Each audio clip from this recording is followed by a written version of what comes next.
ficou? Isso, esse mesmo. Qual é o último livro do Antigo Testamento? Malaquias. E qual é a última palavra, né? Deste livro, dessa pequena profecia, ou destes poucos oráculos de Malaquias?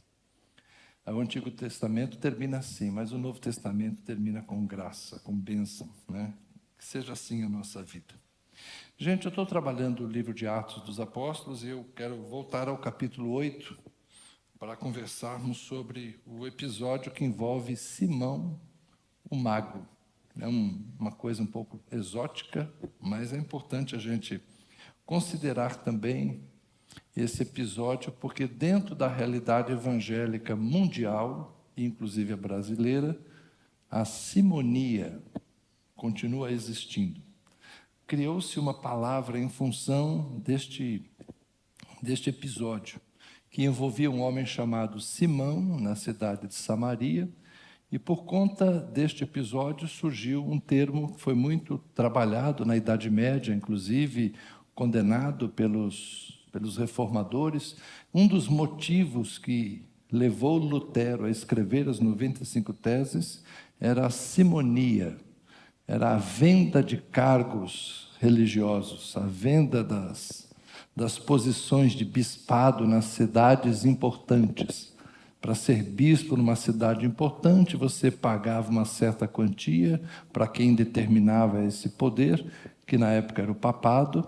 Então havia todo um tráfico de influência e de dinheiro em função da vida religiosa na cristandade.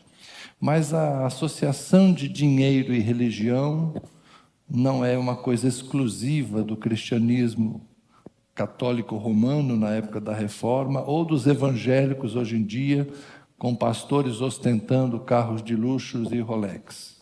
Isso aí acontece em outras religiões, e eu diria que acontece até com aquelas mães de santo ou pais de santo que colocam placas no poste dizendo: traga o seu amor, ou quebro qualquer coisa aí, não é? Então, é a mesma prática de você vender um serviço religioso, vender uma bênção ou até uma maldição, como Balaão, lá no Antigo Testamento.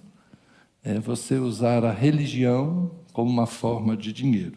Isso tem a ver com Atos, capítulo 8. É um exemplo para que a gente pense e reflita. Vamos lá ao texto. Leio a partir do verso 9. O local é Samaria. Havia naquela cidade, Samaria, um homem chamado Simão que praticava artes mágicas e deixava o povo de Samaria admirado. Dizia ser alguém muito importante. E todos lhe davam ouvidos, do menor ao maior, dizendo: esse homem é o poder de Deus, chamado grande poder. Aqui a palavra grega é megali. Lembra do Megamente? Aquele cabeção lá do desenho? Megamente? Então, megali, de mega, de grande. Dava uma atenção a ele, porque durante muito tempo os havia impressionado com as suas artes mágicas. Quando, porém, deram crédito a Filipe, que os evangelizava a respeito do reino de Deus e do nome de Jesus Cristo, iam sendo batizados tanto homens como mulheres. Ou seja, havia na cidade um homem que os encantava e os influenciava por causa das suas mágicas, do seu misticismo. Aqui, por favor, não pense em mágica de truque de mágica com carta, de tirar coelho da cartola, né, de animação de festas infantis. Aqui a arte mágica tem a ver com magia, é você mexer com o sagrado. O que a gente chama de magia, tecnicamente, no campo da religião? Quando você faz uma mandinga aqui, para a divindade lá em cima responder. Pensa na dança das chuvas dos índios. Vamos fazer uma dança aqui, que aí os deuses lá vão mandar a chuva. Isso é magia, uma pagelança, vou fazer uma oferenda aqui para a divindade lá fazer alguma coisa. Não é muito diferente das mandingas cristãs, não é?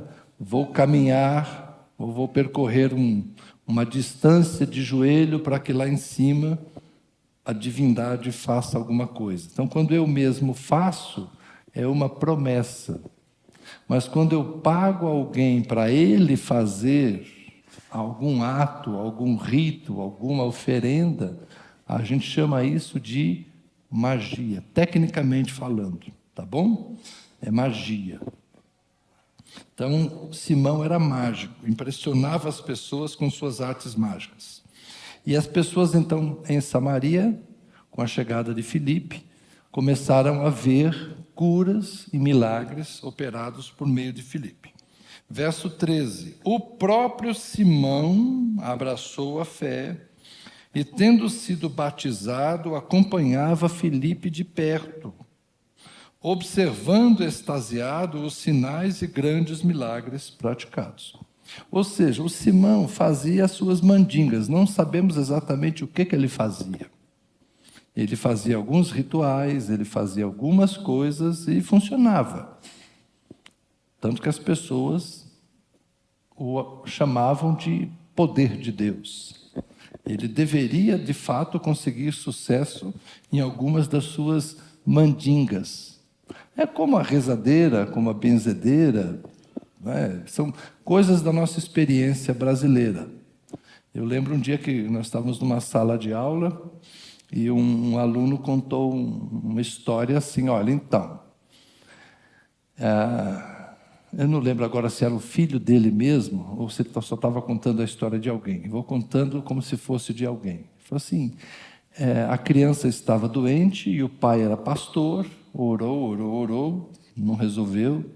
O avô ficou incomodado com aquela questão, pegou o menino, levou na benzedeira, a benzedeira fez lá um negócio lá com os ramos dela tal, e o menino ficou bom. E aí, como é que faz esse negócio? O pai pastor não resolveu, mas a benzedeira resolveu. Como é que você lida com essas coisas?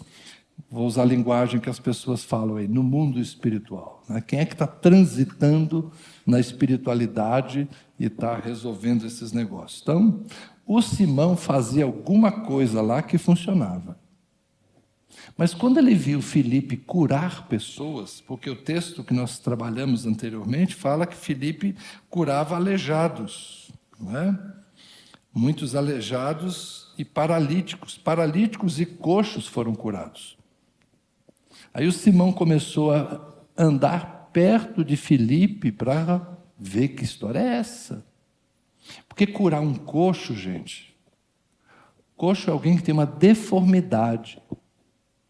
E aí a pessoa é curada. Hoje tem uma mandinga gospel aí que acontece em alguns lugares, esse negócio de botar as duas pernas do mesmo tamanho. Tem muito por aí. Pega alguém lá, a perna é diferente, senta aqui na cadeira, deixa o pé um pouco assim.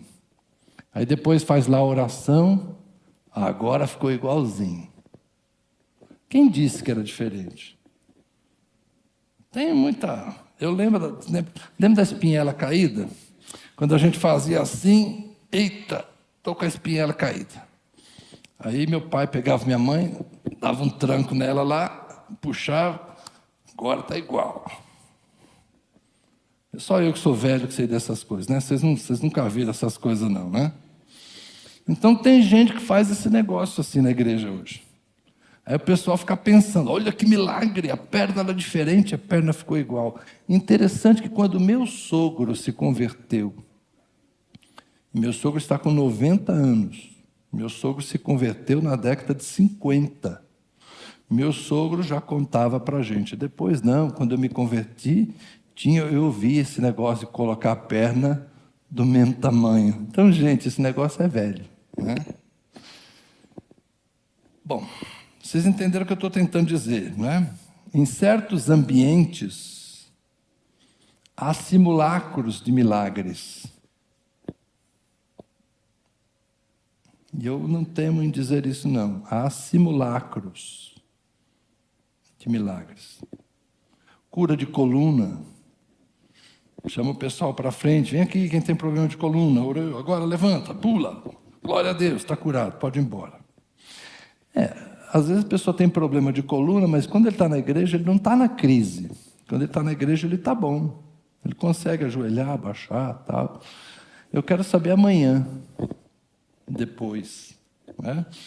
Esses milagres, eu mesmo já fui curado, já contei algumas vezes para vocês, as minhas 2 hérnias de disco desapareceram de uma noite para outra.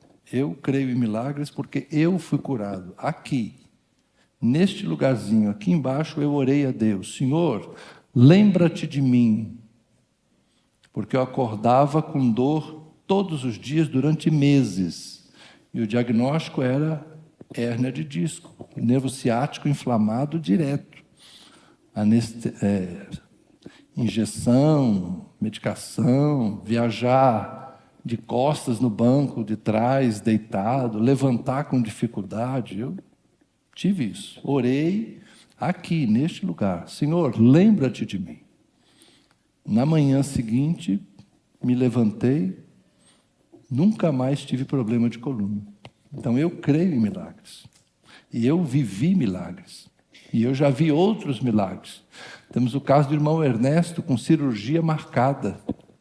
Ele falou: eu esperei 10 dias para vir contar. Eu estou curado. Então, assim, eu creio em milagre. Mas há muitos simulacros de milagres por aí. Simão provavelmente fazia esse tipo de coisa. Mas ele, quando viu Filipe realizar de fato milagres, colou em Filipe, seguia de perto, observando extasiado os sinais e grandes milagres praticados. Então, há o verdadeiro poder de Deus e há o falso, a imitação. Deixa eu seguir com a leitura. Quando os apóstolos que estavam em Jerusalém, sobre isso nós já falamos, ouviram que o povo de Samaria tinha recebido a palavra de Deus, enviaram-lhes Pedro e João. Chegando ali, oraram por eles para que recebessem o Espírito Santo, pois o Espírito não havia descido sobre nenhum deles. Tinham apenas sido batizados em nome do Senhor Jesus. Então, Pedro e João lhes impuseram as mãos e eles receberam o Espírito Santo. Quando Simão, e aqui nos interessa, olha o Simão voltando aqui.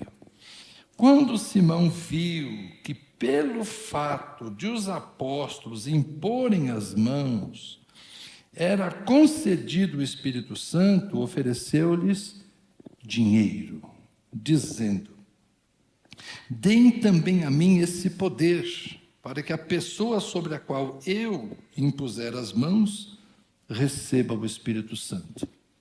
Mas Pedro respondeu: que o seu dinheiro seja destruído junto com você, pois você pensou que com ele poderia adquirir o dom de Deus. Não existe porção nem parte para você neste ministério.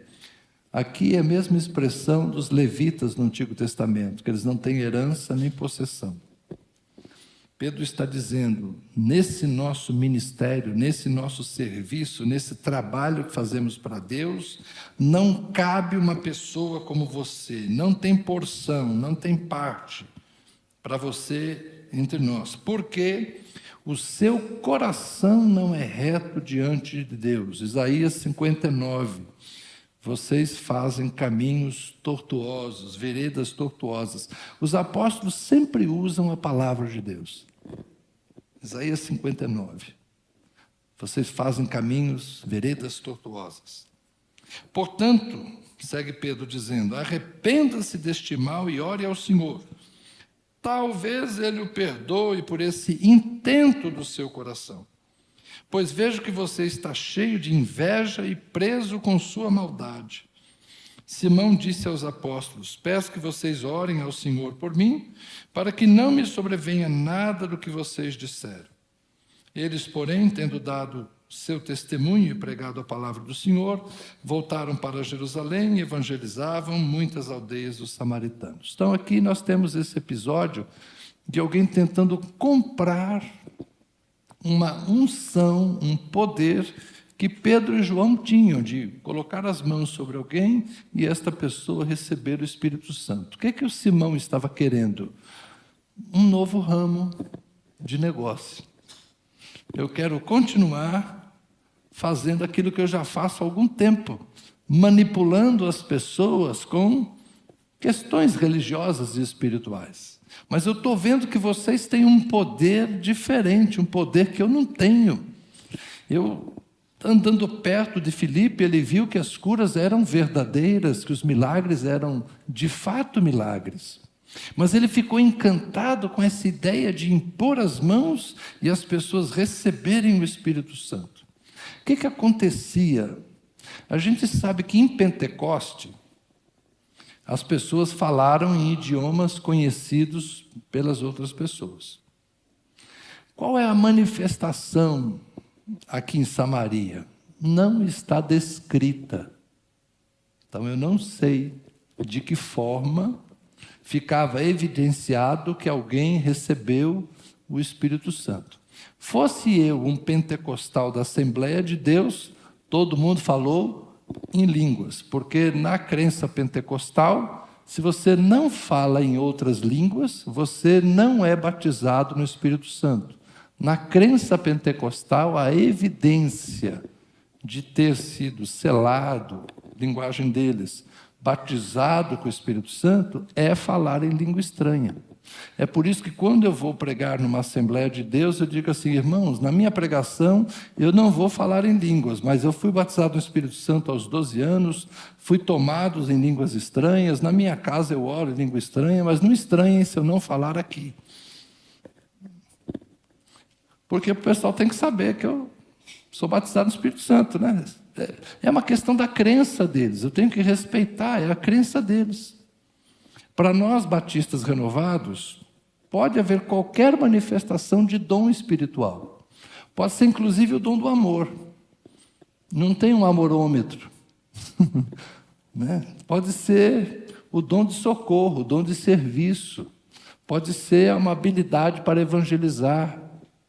Nós não sabemos exatamente discernir. A língua estranha é uma coisa visível, embora nem sempre inteligível, mas todo mundo está vendo ali, não, realmente ele... Tem gente que vai dizer, ficou doido, está falando uma coisa aí que eu não sei não. E tem gente que vai dizer, glória a Deus. Para nós, os que cremos, glória a Deus. É Paulo escrevendo aos de Corinto. Se alguém chegar numa reunião e está todo mundo falando língua estranha, vão dizer, o que é isso? Paulo diz isso, não sou eu que estou dizendo, é Paulo. Se alguém entrar numa reunião e está todo mundo gritando em língua estranha, as pessoas vão dizer, o que está acontecendo aqui? Lembra o que disseram lá em Pentecoste? Estão todos embriagados. Então, o que Paulo orienta? Se alguém fala em línguas, que tem interpretação, se não tem interpretação, fale baixo consigo mesmo, e que a profecia seja ouvida, porque a profecia é inteligível, a profecia é compreensível. Então, nós, como batistas renovados, nós cremos no dom espiritual. Eu oro em línguas, eu falo em línguas, mas eu falo entre eu e Deus. Não é? E assim outros de nós aqui também. Mas se de repente, no momento do culto, alguém no momento de ser tomado em línguas, qual o problema? Glória a Deus. Eu gosto, inclusive, quando alguém se deixa mover, se deixa tocar e solta a voz, e solta um manto de mistério aqui entre nós, é glória a Deus mesmo, eu fico feliz. Nós temos que, de vez em quando, ter essa evidência. É bom, é bom. Mas é claro, seguindo a orientação apostólica de Paulo, a gente busca o dom que edifica a todas as pessoas. Mas veja então que a questão de receber o dom do Espírito Santo pela imposição de mãos aparece apenas aqui nesse texto. E é um poder que Simão tenta comprar. E não é que surgiu nos últimos anos um novo modelo de transferência de unção. É uma linguagem que alguns aqui já ouviram por aí. Eu vou transferir a unção que eu recebi do Senhor, então vou orar por vocês e essa unção vai passar para vocês. O Benihim começou com isso há alguns anos lá, não é? Eu me lembro, há 30 e tantos anos, eu estava em São Paulo, um amigo voltou, falou, olha Zé, eu fui lá nos Estados Unidos, eu vi um negócio, eu agora quero servir a Deus, eu vou me dedicar, eu recebi, o que foi? Não, eu fui lá, já ouviu falar do Benihim, ele orou, eu caí e tal, eu fui tomado, pá daqui, pá de lá, o cara voltou todo animado, dali 3, 4 meses, tudo aquilo já tinha passado. Aquela injeção de ânimo, né? A gente falava do cair, né? Cair, oração, tal. A gente já viu muita coisa. Então, começou essa ideia de que eu posso transferir a minha unção para alguém. E normalmente transferia para quem? Para o indivíduo que pagou minha viagem, me colocou num hotel, pagou uma boa oferta e me deixou fazer o meu espetáculo. Eu passo para ele a unção, para que ele também possa fazer a mesma coisa, e orar pelas pessoas, e derrubar as pessoas, e as pessoas vão ficar cheias do Espírito Santo, tal. E aí começa esse negócio, né? Você vem na minha igreja e faz um evento aqui, eu te dou uma oferta, depois você me leva lá na sua igreja, e eu faço o evento lá, e você me dá uma oferta, programação casada. Vocês são jovens, vocês são ingênuos. Eu sou velho, eu já vi muita coisa. Então é assim, você vem aqui na minha igreja, faz um reboliço, um remanai aqui, e Deus te abençoe. Nós vamos honrar a sua vida. Por isso que Deus está fazendo o seu ministério. Depois eu vou lá e você me honra também. É dinheiro. Daqui para lá, de lá para cá. E glória a Deus. Simão.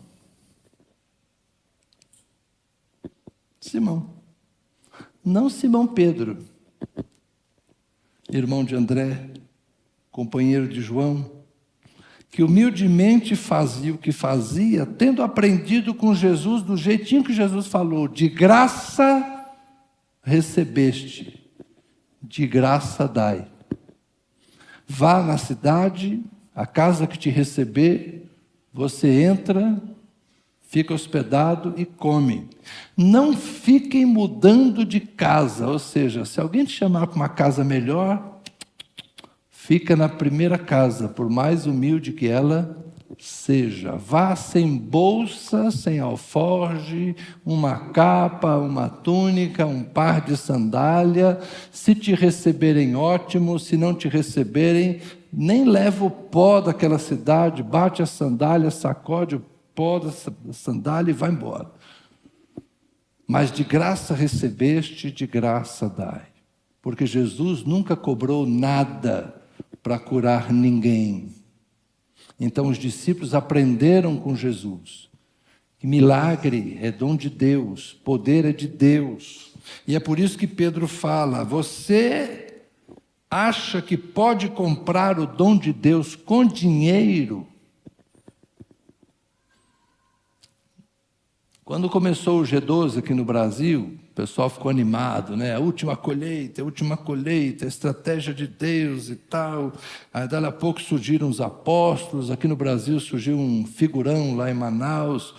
E aí ele começou depois a consagrar outros apóstolos. Entre nós pastores corria, rapaz, ele te consagra apóstolo, mas custa tanto. E todo mês você tem que mandar tanto. E aí ele tem os apóstolos em cada estado, ele vai tendo os seus regionais e tal. Eu nunca tinha visto pirâmide ministerial. Eu pago para você, que paga para você, que paga para você, que paga para o... A gente começou a ouvir o pessoal falar de pai apóstolo. Mas depois ele se autoproclamou patriarca, para ser maior que todos os demais apóstolos. Eu falo, a gente ri, mas é uma vergonha para o Evangelho. E eu me lembro quando esse movimento começou, Quem não ia não podia falar nada. Você não pode falar porque você não foi, você não viu, você é incrédulo.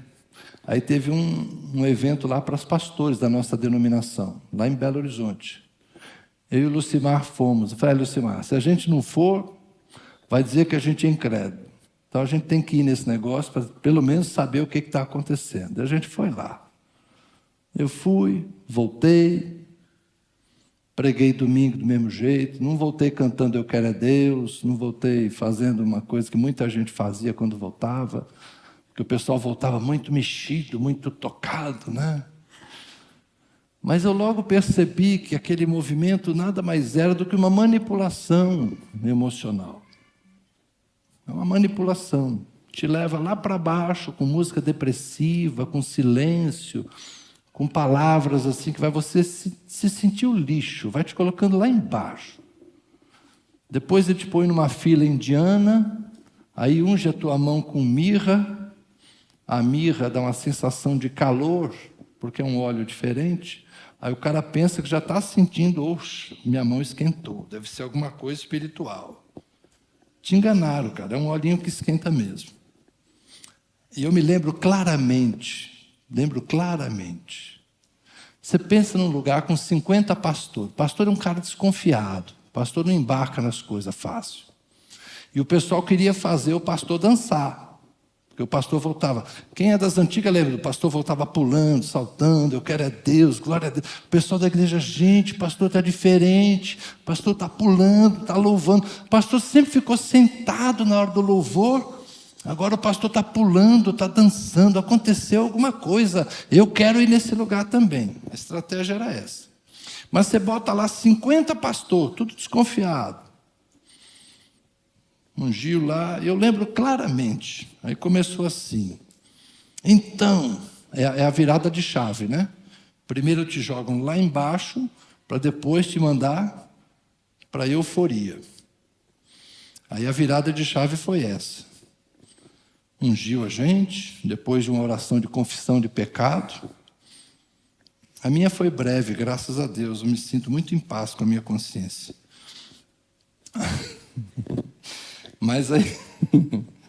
Mas aí começou, então, olha aí agora, todo aquele fardo de pecado que você estava carregando, foi embora, pisa nele agora, pisa. Até aí só música de depressão, só música, teus olhos revelam que eu nada posso esconder, que não há nada, aquele negócio assim, né? Deus está te vendo. Aí começou, olha aí agora, pisa nele, pisa nesse fardo. Aí começou. Nós somos o povo a quem Deus libertou, verdadeiramente somos livres, direitinho. Aí pegava o pessoal pela mão e levava um para cá, levava outro para lá. Ah, é assim que faz pastor dançar. Você tem que pegar ele com o pé no ar. Se tiver com os dois pés no chão, não dança não. Mas pegou o pessoal fazendo isso. Aí pegou pela mão, nós somos o povo a quem Deus libertou. Aí eu vi aquele negócio, é assim que funciona. E todo mundo voltou eufórico, né, para casa, algo novo. Eu cheguei aqui na igreja, uma irmã falou assim para mim, pastor, a gente pensou que o senhor ia voltar mais avivado. Falei, não, irmã. Esse tipo de coisa não é poder de Deus. Esse tipo de coisa parece ser poder de Deus. Mas mexe com as tuas emoções, mexe com o teu psicológico. É por isso que o Legendários funciona com quem está muito ruim. Porque é uma forma de você trabalhar o psicológico, trabalhar o mental da pessoa e desarmar. Porque a gente, de fato, tem algumas travas racionais. Você vai para uma reunião de oração, quem é mais racional, ele tem dificuldade de se deixar envolver. Ele acha que isso é muito estranho, não precisa gritar tanto, não precisa chorar tanto. Até que você, cheio do Espírito Santo, você não entende, você começa a chorar. E você fala, mas por que eu estou chorando? Não sei. Aí é o Espírito Santo. Por que eu estou rindo? Não sei, é o Espírito Santo. Por que eu estou tão desejoso de pregar o Evangelho para todo mundo? É o Espírito Santo. Por que agora milagre está acontecendo? É o Espírito Santo. Então, sempre existiu o verdadeiro e o falso. Na religião, sempre tem o verdadeiro e o falso, no campo religioso. Por quê? Porque a experiência religiosa é sempre uma experiência de fé. Você mexe com a fé, com a crença, e você mexe com as emoções das pessoas. O perigo é quando o dinheiro entra, e aí para de ser uma coisa espiritual e se transforma em um negócio. Quando a religião vira negócio, aí é complicado. Por quê? Porque por dinheiro as pessoas, infelizmente, fazem qualquer coisa. Até pregam o Evangelho. E Paulo já disse isso. Na carta aos Filipenses ele fala, importa que o Evangelho seja pregado. Por porfia, por falsidade, até mesmo por ganância. Mas o Evangelho está sendo pregado. E por que Deus não destrói todas estas coisas? Como disse Pedro aqui para Simão, que o teu dinheiro seja destruído junto com você. Por que Deus não faz nada? Eu tenho que perguntar para ele. Mas no Sermão do Monte, Jesus diz algo muito interessante. E eu quero encerrar com esse texto. Sermão do Monte, Mateus capítulo 7, Jesus fala assim, verso 15. Cuidado com os falsos profetas, que se apresentam a vocês disfarçados de ovelhas. O Simão se batizou. O Simão mágico foi batizado. Cuidado com os falsos profetas que se apresentam a vocês disfarçados de ovelhas, mas dentro são lobos vorazes. Pelos seus frutos vocês os conhecerão. Por acaso se colhem uvas de espinheiros ou figos de ervas daninhas? Assim toda árvore boa produz bons frutos, ou frutos bons. Porém a árvore má produz frutos maus. A árvore boa não pode produzir frutos maus, e a árvore má não pode produzir frutos bons. Toda árvore que não produz bom fruto é cortada e jogada no fogo. Assim, pois, pelos seus frutos vocês os conhecerão. De quem Jesus está falando? Dos falsos profetas. Vejam que normalmente a gente fala de um dos outros, né? Você conhece a árvore pelo fruto, pelo jeito que o irmão faz é que você entende quem ele é. Jesus não está falando de pessoas comuns aqui, do geralzão, para a gente ficar olhando o fruto de cada um. Ele está falando especificamente dos falsos profetas. Profetas naqueles dias eram a categoria religiosa mais importante. Os sacerdotes não eram bem vistos. Os sacerdotes eram os administradores do negócio. Mas os profetas, eles eram aquelas pessoas excêntricas, diferentes, fora do sistema religioso. E é por isso que os profetas, se falsos, enganavam muita gente. E segue o texto. Nem todo que me diz Senhor, Senhor entrará no reino dos céus, mas aquele que faz a vontade do meu Pai que está nos céus. Muitos naqueles dias vão dizer, Senhor, Senhor, nós profetizamos em seu nome, e em seu nome nós expulsamos demônios, e em seu nome nós fizemos muitos milagres. E então lhes direi claramente, eu nunca conheci vocês, afastem-se de mim, vocês que praticam o mal. Tudo aqui está associado aos falsos profetas. Então, a quem você segue? Jesus não está falando aqui do povo ingênuo que segue. Jesus está falando dos lobos vorazes, que constroem sistemas e enganam as pessoas. É para eles o julgamento. Para nós o alerta. Julguem a árvore. Como? Por meio dos frutos. Olha o que eles produzem. Olhando o que eles produzem, vocês vão saber se a árvore é boa ou é ruim. Tem milagre mesmo? Vai lá ver.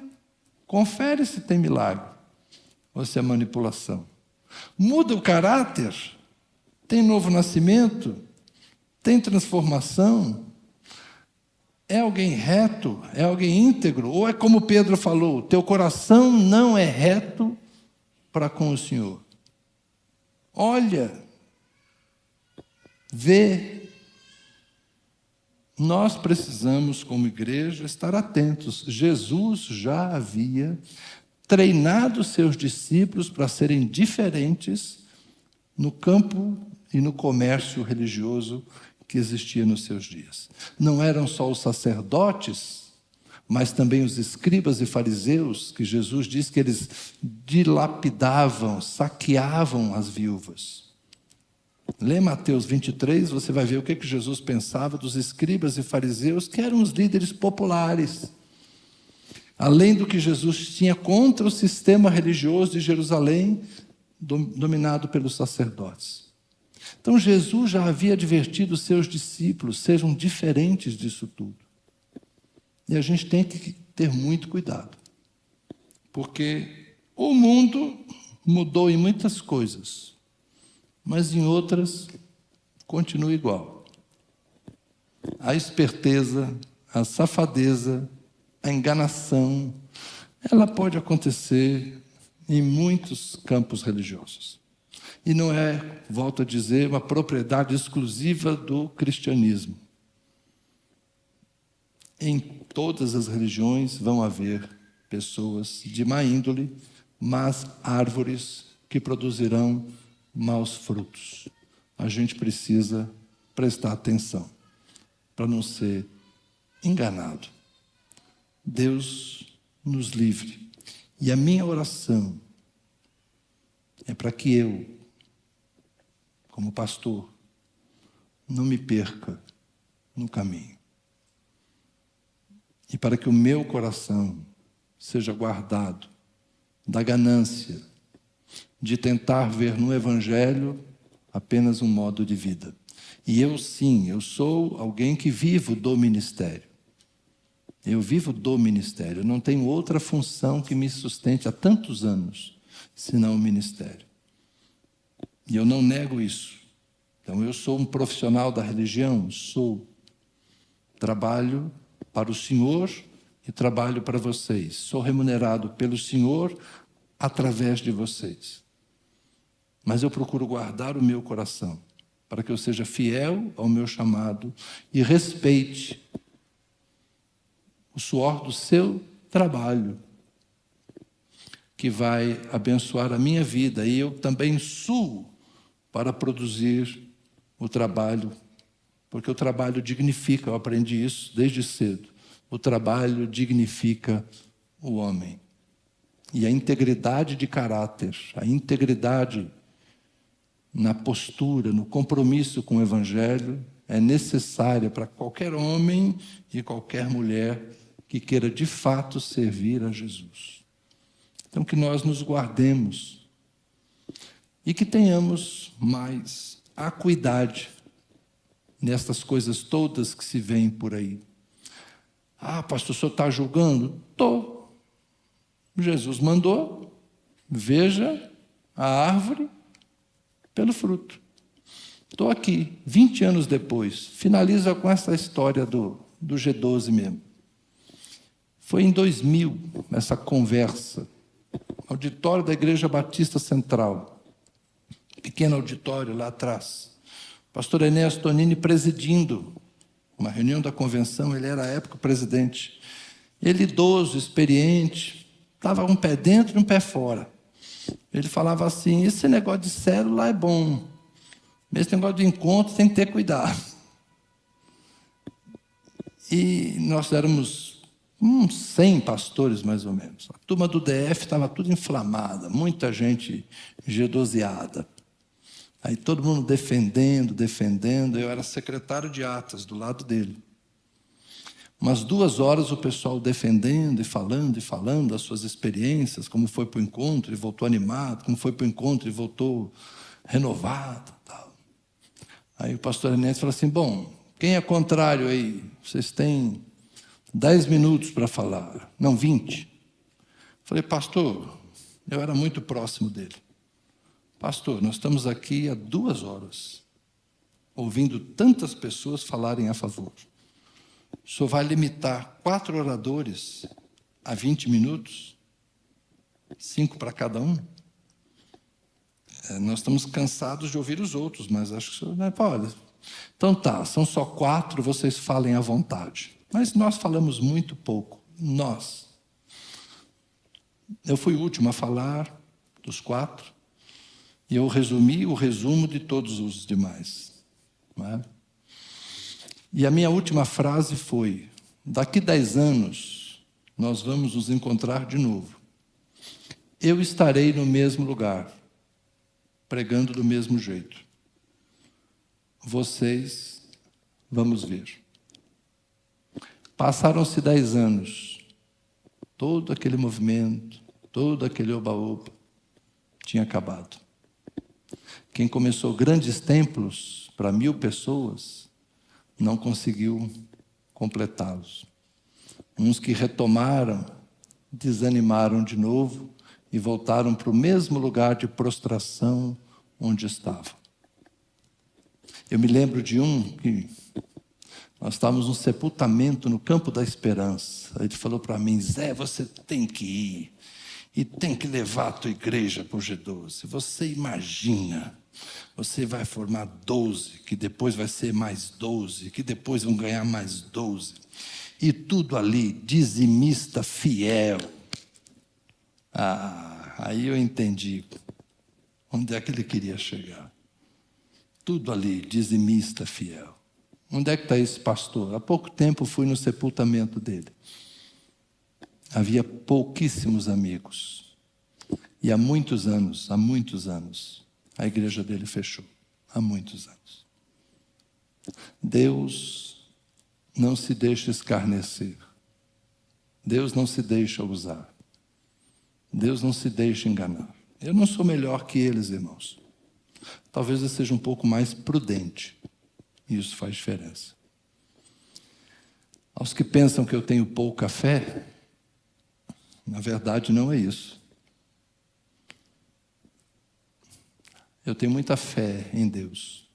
Muita fé na palavra de Deus. E é por ter fé em Deus que eu zelo pelo nome de Deus.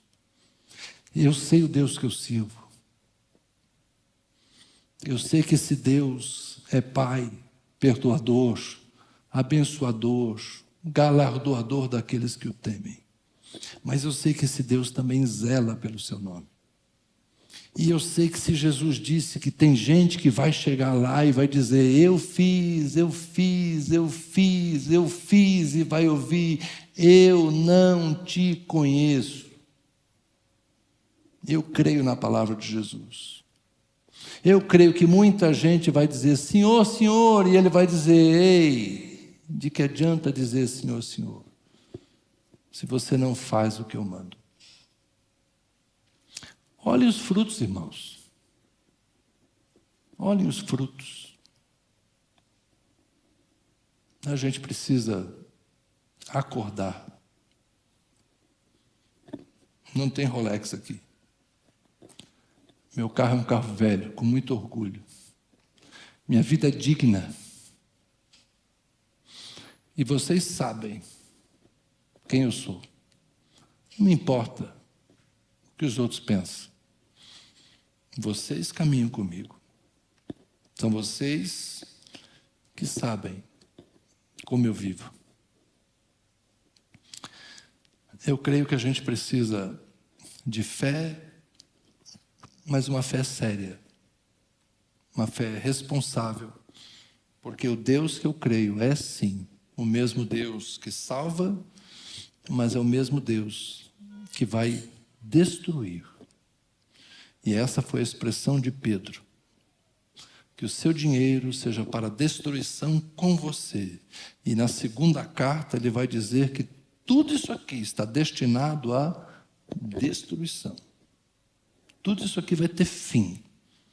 Mas o reino de Deus, a palavra de Cristo, o povo de Deus, esse vai permanecer para sempre. E é isso que eu quero. Eu quero ouvir do Senhor a aprovação. Vinde, benditos do meu Pai. E eu quero todos vocês comigo lá. Senhor, nós oramos agradecidos pelos anos da Tua bondade. Nós já vimos muitas coisas boas serem feitas pelo Senhor. Ah, Senhor, quantas coisas boas o Senhor já fez no meio de nós.